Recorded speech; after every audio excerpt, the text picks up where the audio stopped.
Encore lui. Mais jusqu'où ira ce cyborg? Cristiano Ronaldo, c'est quoi sa date d'expiration? C'est incroyable. Ce type, à 36 ans, bientôt 37 en février, là, à 37 ans, il est encore là.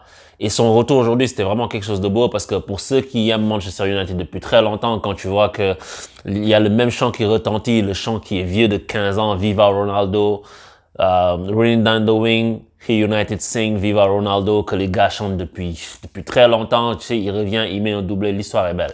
Et en fait, le football, c'est pour ça. Et tu sais, on montre quand il marque sa mère qui est dans les tribunes en train de pleurer.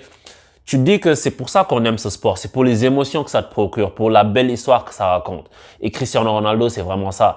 Et à la Juve, on sentait qu'il était un peu, enfin, pas heureux, je dirais, vers la fin en tout cas, parce que son équipe était bancale.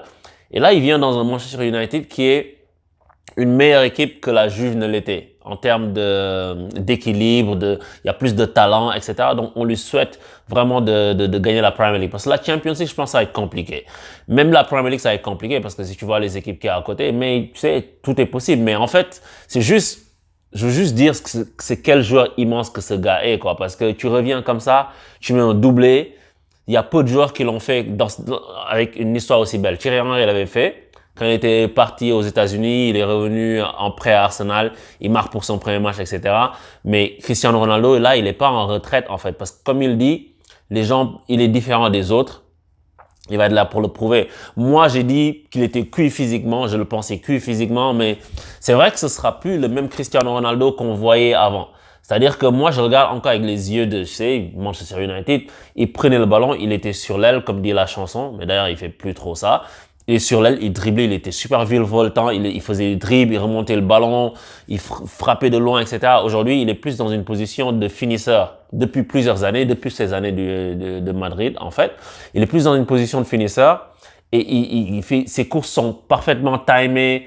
Tu sais, il se gère en effort. Non, mais Cristiano Ronaldo. Mais après, faudra que les autres courent autour de lui, c'est sûr. Donc, ce sera pas le même Cristiano qui a un énorme poids sur le match. Je pense qu'il y a dans beaucoup de matchs, il va pas être visible. En première mi-temps, on l'a observé. Dans beaucoup de matchs, tu vas pas avoir son influence. Il va peut-être avoir une ou deux occasions. Je pense surtout dans des matchs où ce sera contre des grosses équipes. Mais lui, il s'économise pour juste mettre le coup de poignard, en fait, pour tuer l'équipe adverse. C'est juste ce qu'il va faire. Et je le vois dans ce rôle-là. Manchester, ce sont les autres qui vont devoir cavaler. Et avec des joueurs qui sont en train vraiment de faire un football magnifique comme Pogba. Je suis pas le plus grand fan de Pogba à cause de sa régularité, mais en ce moment, Pogba, il est en train de tout exploser. Et Pogba, il a un truc avec son jeu de corps quand il se met devant toi, il prend le ballon, il est très, très bon dans la projection vers l'avant. Il a un jeu avec un toucher très léché. Regarde le centre qu'il met. Tac, c'est magnifique, ce joueur. C'est un très bon joueur de foot. C'est juste moi la régularité qui me dérange un peu. Mais là, il a 6 passes décisives. Le championnat vient juste de commencer. Bon, il en a mis 4 dans un match, ça aide. Mais voilà. Et puis la passe qu'il met sur le but de Lingard, la passe qu'il met, comment il récupère le ballon. Ensuite, il fait un don et va. Le gars laisse passer le ballon, contrôle orienté de l'autre. C'est du très bon Manchester United. Et en tant que fan de Solskjaer, parce que Solskjaer, on se souvient tous, tu sais, le coup de pointard à la dernière seconde contre le Bayern Munich. J'espère pour lui qu'il va gagner la Premier League, la Ligue des Champions. J'espère que le PSG va la gagner, tu vois, parce que les équipes là ont déjà gagné. Mais voilà quoi. Donc c'est ce que je voulais dire sur Cristiano Ronaldo. Ce type est une légende. C'est une légende, l'un des meilleurs joueurs de tous les temps. Rien à dire. Le gars, c'est un monstre, c'est une machine. Tu sais, on le dira jamais assez. Et nous, je pense qu'on est privilégiés de voir des joueurs comme ça. Toute la carrière de Cristiano Ronaldo, on l'a vu. Toute la carrière de Lionel Messi, on l'a vu. On est dans une position vraiment privilégiée.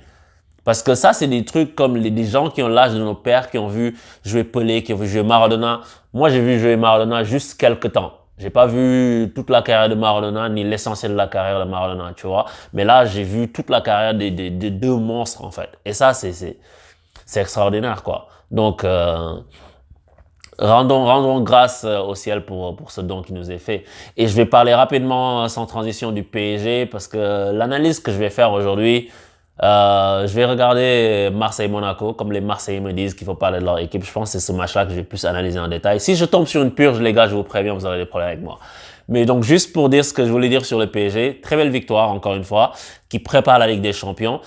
Après, on n'a pas encore notre équipe type, parce que les mecs, il y a tout le temps des trucs qui font que lui, il est blessé, lui, il est pas là, lui, il sera suspendu, lui, il vient d'Amérique du Sud, il joue pas. Mais il y a des choses positives. Encore une fois, les enseignements que je tire, que je disais la dernière fois, Herrera, il va être très difficile à bouger dans cette équipe. Gana Gueye va être très difficile à bouger dans cette équipe. Parce qu'Idrissa Gana Gueye, il est en confiance, en fait. Tu sens que le mec et ça fait plaisir à voir. Bordel, ça fait plaisir à voir.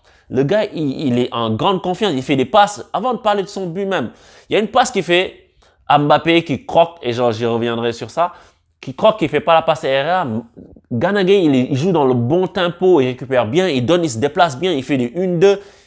Il se sent à l'aise. Et ça, je suis très content pour lui. Parce qu'il y a des gens qui pensaient que c'était une pipe parce qu'il est passé à côté de plein de matchs, mais c'est une histoire de confiance, je trouve. Maintenant, il est là et là, il marque même. C'est très bon. J'espère qu'il va continuer à ce niveau-là jusqu'à la CAN. Après, il va pouvoir faire de belles choses. Et une autre chose que j'ai remarqué aussi, parce que j'ai parlé de Mbappé qui a marqué un but aussi. Mbappé qui est professionnel, tout ce que tu veux, qui reste au PSG. C'est un joueur du PSG jusqu'à la fin de la saison. On va aller avec lui et tout. Mais j'ai quelques doutes en ce moment. Je me demande si on va avoir Neymar, Mbappé et puis Messi dans une bonne osmose. Parce que Mbappé, il n'est pas dans cet état d'esprit-là. Il est super individualiste. Il pense qu'à lui. Et Mbappé, il n'est pas dans une bonne période mentalement. Et ce que je dis là, c'est valable aujourd'hui. Peut-être que dans les mois à venir, il va s'en rendre compte et puis il va le corriger. Tout comme la saison dernière. La saison dernière, Mbappé, vers la fin. C'est vers la fin, quand on était en lutte contre Lille, il était au service du collectif, il prenait le match, il décidait, il faisait les bonnes choses parce qu'il avait dit lors d'une interview que « Ah, mais j'ai compris qu'il fallait que je joue aussi avec mes coéquipiers. » Aujourd'hui, Mbappé a oublié ça parce qu'il est dans une période de turbulence avec son transfert avorté, avec tous les bruits qu'il y a sur lui, l'Euro, les problèmes en équipe de France, les petites tensions avec Giroud et les autres. Tu sens que le gars, il est en mode « Je veux prouver quelque chose. » Et là, on lui met Messi qui arrive. Il sait que Messi et Neymar combinent bien. Il sait que l'attention sera sur Messi. Et tu as l'impression que c'est lui, il veut être le gars au devant. Et il veut dire, OK, je vais marquer le plus de buts possible avant que Messi vienne, avant que Neymar vienne. Il faut qu'on sache que moi, je suis là. S'ils sont pas là, c'est moi qui gère. Et ça, c'est une très mauvaise façon de penser. Comme je dis, en fait, le football, c'est tellement individualisé avec les deux monstres, Ronaldo, Messi, que les gens pensent qu'au stade, mais pensent à gagner d'abord. Et pour gagner, il faut jouer en équipe. Mbappé, en ce moment, il joue pas en équipe. Il joue pas avec ses coéquipiers. Là, il y a l'action dont j'avais parlé où il aurait dû faire un retrait pour Messi lors du dernier match. On va dire, OK, ils se connaissent peut-être pas encore. Mais là, aujourd'hui, Rafinha, il est seul. Il est seul. Respecte le jeu et mets-lui le ballon. Mais il respecte pas le jeu, il veut faire une pichenette.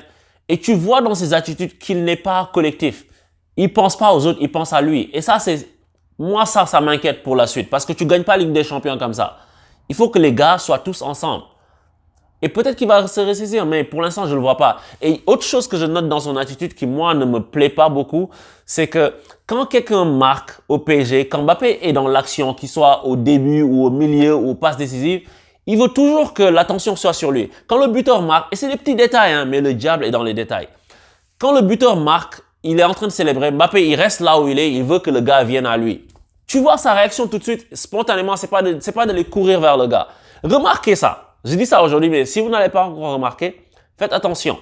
Et ça dénote de quelqu'un c'est de l'individualisme en fait. Et c'est de l'égoïsme. On dit que les grands attaquants sont égoïstes. Oui, mais devant le but, c'est vrai, souvent.